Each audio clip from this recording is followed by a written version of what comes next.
Активисты Общероссийского народного фронта приехали с проверкой в Самурский заповедник в Дагестане. Уникальный ляновый лес оказался на грани уничтожения. Местные жители уже несколько лет пытаются отстоять памятник природы от строительства на его территории водозабора.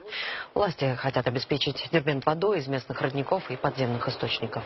Амурский лес – это лес, который питается грунтовыми водами, а не с дождевыми, снеговыми, как в северных районах. Мы только за счет родников и живет этот лес. Я здесь родился, я здесь умру.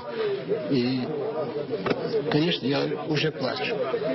Мне жалко это, честно слово. И эти люди точно так же душой болеют за эту природу. У нас больше ничего нет.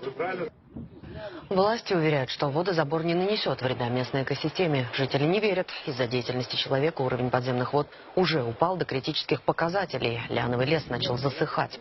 Активисты Общероссийского народного фронта зафиксировали все проблемы и пообещали поднять вопрос охраны Самурского заповедника на межрегиональной экологической конференцию ОНФ, которая пройдет 23 марта в Ростове-на-Дону.